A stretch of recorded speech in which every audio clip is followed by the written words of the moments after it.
everyone. How are we feeling today? Good. Stage. Yeah. Before I start, I just want to get to know some of you guys. Who's doing a master's in this room? Anyone doing a master's? Awesome. Who's doing a PhD? Awesome. Undergrad? Anyone undergrad? Great stuff. So we've got a bunch of intelligent people in this room today. So that's fantastic. So I hope that I actually pass on some useful tips to you guys. So I'm going to talk about doing a master's, how I got through my process and what I think helped me. So judging from the title, be working in the process of achieving your career goals. This is going to be about how the master's actually plays into your entire career goal. How is it going to help you get to the next step? How are you going to get through where you are now, and how you should be planning for the future. So I'm just going to tell you a little bit about myself. So if we can have the next slide, thank you. So my first degree was in human resource management at Bradford University. I then took a year out to work before I started my master's, and then I did management consulting at Leeds University, which I'm actually going to be graduating this December. So it's not that long. I was literally sat where you were last year as well. Whilst I was doing my master's, I took part in the Google Top Black Talent, which is a program which you get a lot of black students that apply for it, and they only picked 57. So in the midst of my master's, I got picked to do that, which was a fantastic opportunity. So, have you guys ever heard your parents say something like, whenever you're complaining about something that you want to do, for example, if I said I wanted to do a PhD and I'm like, this is so hard, I'm not going to be able to do it, and they say, the people that have done it before, they didn't have two heads, so they'll say, well, Lori Beji, have you ever heard that saying before? All the time. All the time. It's really annoying, isn't it? They're like, well, Lori Beji wants to shit, tell her you can do it as well. That's crazy to me, like they say it all the time, but it doesn't actually help you. Of course, there are people that have done what you're doing before, but how did they do that? So I'm going to go through what helps me.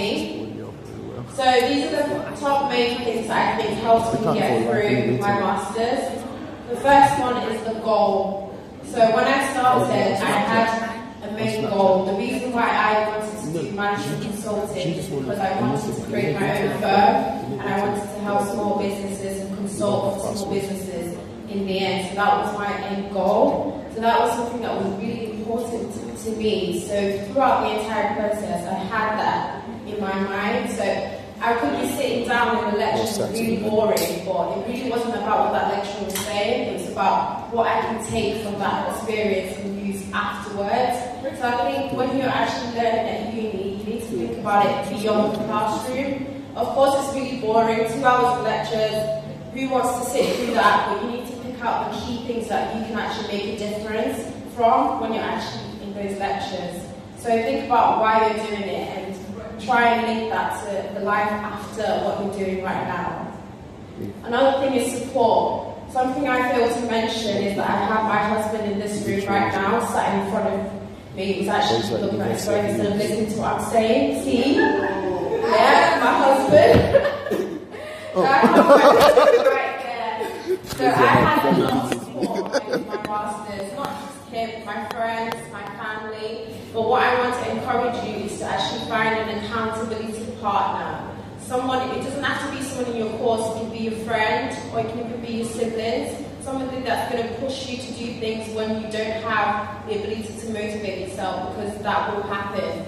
You will have times where you actually want to quit, but you need someone else that will say, come on, you've actually got through half of it, you're already here. You need someone that's going to push you to go to the library when you don't have the ability to do that yourself. So if you haven't found that person, I would say there's quite a lot of good people in this room. Get talking, talk about what your challenges are, and get that person that's going to help you move forward. Time management. This is something that by now I think you probably know is absolutely necessary to actually do well at university. And with that, I feel like the best thing to do with uni is get more work experience as well as actually doing the academic stuff as well. So within the time I was at Leeds Uni, I also did a project with the NHS in the Easter period. there's a lot that the Leeds Uni can offer you if you just put your ears to the ground, ask questions, have the opportunity during Christmas, Easter. Make sure that you're actually getting some work, because lectures are not enough. Getting the masters is not enough. In terms of getting a job, you need the work experience. So plan your time so that you can fit those things in as well. Discipline, of course, is a very key thing in terms of completing your work. Is have the discipline to say no to events that aren't going to help you in any way, shape or form in terms of achieving your academic goals. If it's a time period where there's a lot of pressure, you've got so much to do, have the discipline to not go to a party, not go to a birthday, a dinner, just because you know that you've got other things that you need to prioritize at the time. That's what I mean by discipline. Attention to detail is key in terms of getting better grades. Like, everyone can get a certain standard, but if you have attention to detail, that's where you actually tend to do better than the rest of the class. Faith it's not something, I feel like everyone in this room might have different religions, of course, but I think faith is something that's really important throughout the process. Don't just pray when things are getting hard. Pray at the very beginning. Pray before you apply to any sort of opportunity within the university, because I think faith will get you further than most things. That's just my personal opinion. So enough about what I think. I went out there to ask questions from other people that did their masters when I did it, and they passed on some comments that I think will be useful for you. So if we go to the next slide, the one after that.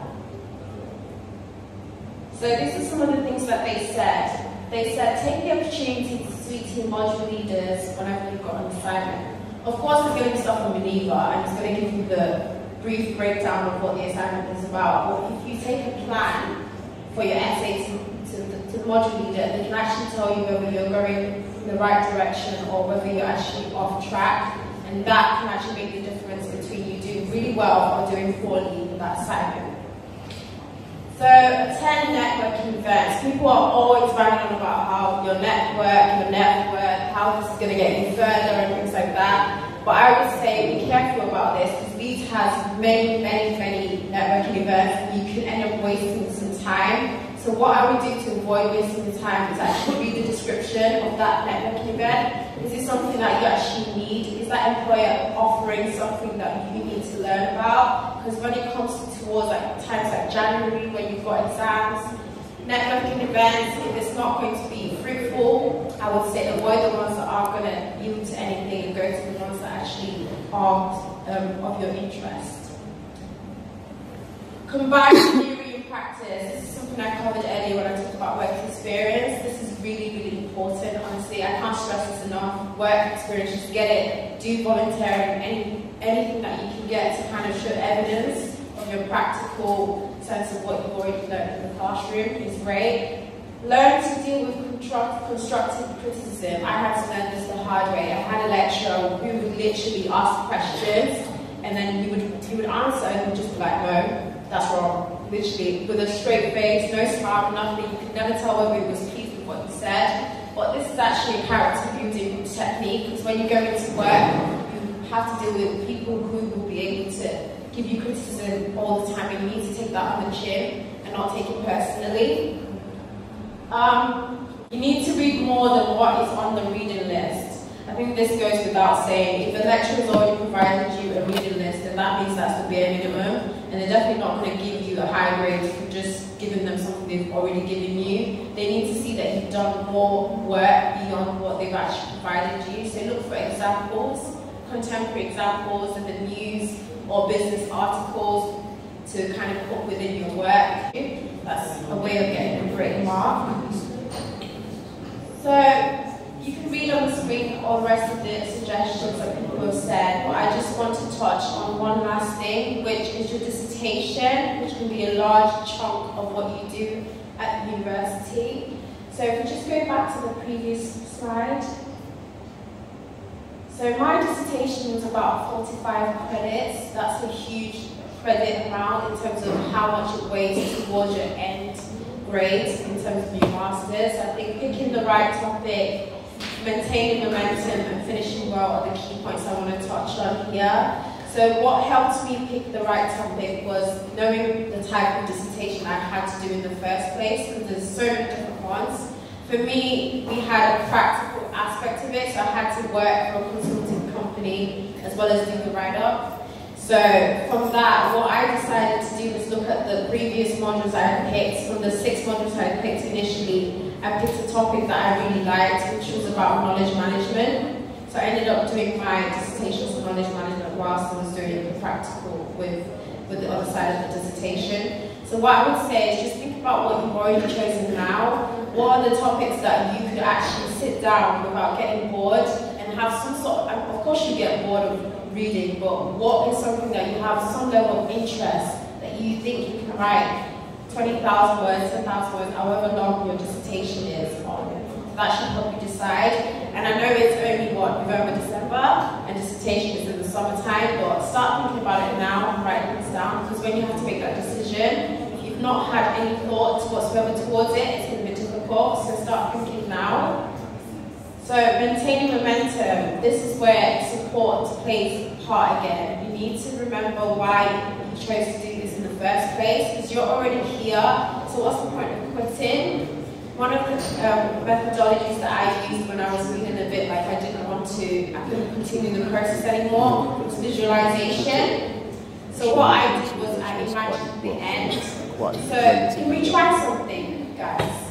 Can we try something right now? Can you all close your eyes? This sounds really weird.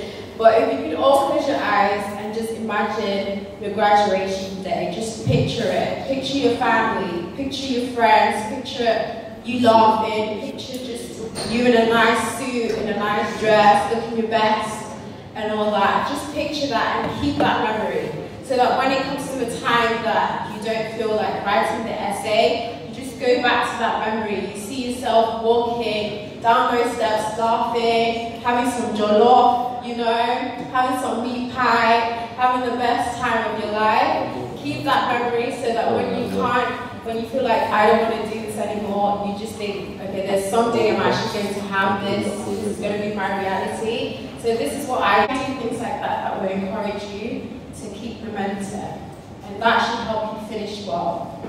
And if there's one thing I would leave you with, and go to the last slides, it would be this message. This is something that I wrote. It would be, do not anticipate failure before you've given the opportunity to succeed. I say this because sometimes we can be nervous about the next step and we're not even there yet. So do not anticipate failure before you've been given the opportunity to succeed. Thank you for listening.